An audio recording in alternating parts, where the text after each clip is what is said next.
The big story that we're covering here today on Talk Radio: tensions mounting between the UK and France over migrant crossings in the Channel after the number of people who've reached UK shores in small boats this year surpassed 4,000. The UK Immigration Minister has said this is unacceptable, this increase in numbers. It simply cannot go on. Chris Philip is due to meet his French counterpart in Paris tomorrow to discuss stronger measures, including interceptions and returns. It comes as 151 migrants reached the UK on Saturday, taking the total since the 1st of January to more than 4,100. So what is the answer? Daniel Sohege is a human rights advocate, director of Stand for All, a consultancy offering pro bono policy advice and research for organisations and individuals on human rights issues. Afternoon to you, Dan.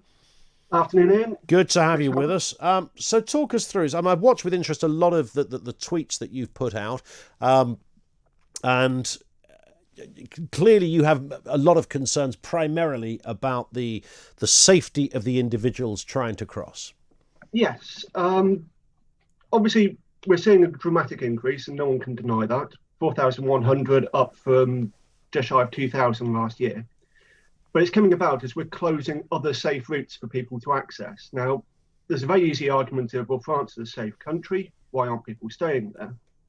Only last month, France was found guilty in the European Court of Human Rights of violating the rights of refugees, forcing them to sleep rough, depriving them of services. So we need to be looking at what is prompting people to make that journey. If you've got nothing and you're scared of losing, everything like that, you're going to take the risks. Increasing patrols won't stop people doing that. So we need to look at why are people making those journeys? What measures can we put in place working with the French to ensure that we can have family reunification, support, and therefore deal with it on a human level rather than just a political aspect of, like, we need to stop these. So you're talking, Daniel, about, in fact, making it easier for people to get here. Well, it's not so much making it easier as making the asylum system more accessible to people so you can actually process the claims properly. Now, we've had cases whereby people are intercepted at airports and stopped from boarding flights. So there's a lot of arguments of why aren't they just catching a flight? If we're processing claims properly and evaluating those claims and dealing with the actual requirements of asylum law for people, then we can cut down on those migrant crossings across the channel.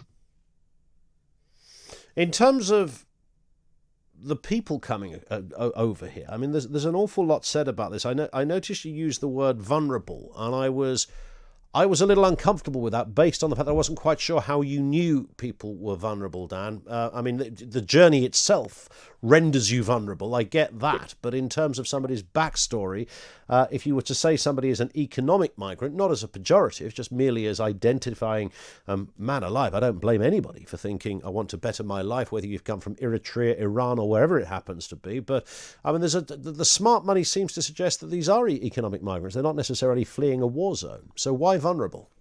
It's, for the definition of refugee, it doesn't have to be fleeing a war zone. It's fear of persecution. It's a well-founded fear to their safety. When you're in that position, you do become vulnerable. I mean, you aren't taking that crossing and that risk, bearing in mind that the Channel is one of the busiest shipping routes in the world, unless you have no other choice to do it. So I would say we are talking about vulnerable people who need support rather than demonisation. But it doesn't have to be one or the other, does it? I mean, it could be something in the middle. It could be that if you've scrambled together enough money to pay thousands of people to get you on a particular route, if you've gone through several countries, I know we'll come back to that because I know you have a response to that, several safe countries that are, on the list where we understand you are supposed to register your claim, then there's clearly a desire specifically to get to the UK. And that, I think, is where many people scratch their head and say, well, why the desire to get to the UK? I know what you said about the French, but that wouldn't be the case for everybody. France has lots of asylum seekers legally registered there who chose France as their port of call. Why the UK? There's a number of different reasons. Family reunification. We had the Dubs agreement, which we failed to meet the targets on family reunification for unaccompanied minors. Language. English is one of the most commonly spoken languages. And if you're looking at where people are coming from, English does tend to top French on the number of people who speak it. Now, if you're trying to make your claim and put forward your case why you should have asylum, obviously communication is an important thing. You talk about a very personal, nuanced story. If you fail to do that in France or a number of other EU countries, you risk being sent back to Libya, which is an active war zone. Well, it's active conflict zone. So you need to look at this. There's no simple answer to this. And I think what we're seeing is a lot of people trying to boil it down to sound bites. Yeah, no, I do get that, and I'm uncomfortable when that happens, but on either side when that happens, and I'm just looking at this thinking, hang on, there's, if I was sensing, and it's not a supermarket, is it? My point is that, when you look around, if you are trying to leg it from some terrible place, well, that might be terrible, as you say, not just because it's a specific war zone, because there could be other issues going on, and you need to get out of there, then I'm not absolutely sure whether your human instinct is to say, well, okay, I'm going to go through Greece, I'm going to go through Switzerland, I'm going to go through France, I'm going to go through Belgium, and I'm eventually going to get back into France, and then I'm going to go to the UK. That doesn't, certainly to the outsider, and maybe you can educate us here a bit, doesn't sound like the sort of set of choices a vulnerable person might go through. They would surely just want to be safe. They are, if you're looking for somewhere to save, you're going to keep moving until you feel that particular sense of safety, though. Well, so, Belgium is perfectly safe, we know that. Holland is perfectly safe. Germany is incredibly safe. It has a great track record on taking in migrants, as we know. Safety is incredibly subjective, though. I mean, for example, I'm a Liverpool fan.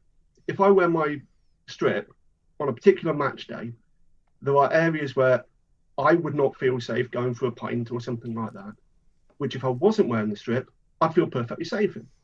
It's a very subjective matter, and that's why under international law, it's always a very hazy one, because people recognise and courts recognise that there are a number of factors. It's, do you know people? What language do you speak? That side of things. Yeah, but that's about desire, isn't it? That's about, in an ideal world, if I was a migrant, then that's what I would be doing. I would, I've never thought for 1 second people come here to, somehow milk the system. You get, 39 quid a week, and you're going to have a pretty tricky time. But you might be able to get yourself into, morph yourself into the sort of grey economy, find yourself working, perhaps off the official cards, and, that ain't a bad life. And I'm not blaming the individual for doing that, but I think it would be helpful if we told it like it is, and that is that this is about economic migration. These are not about vulnerable people fleeing a war zone because they're going to be killed. The economic migration argument's been massively overstated by a lot of people. There are obviously economic migrants, and no one's denying that. There's also climate change migrants. Whatever the cause, if you fear that at the end of the day you can't afford to survive, you can't afford to live, and you're going to die from starvation, the end outcome is whether you're the same with persecution and a refugee. But a number of these, the economic migration argument has been massively conflated when talking about asylum seekers. When someone goes for their asylum claim, and that's what we need to be looking at here, is processing those claims properly and effectively.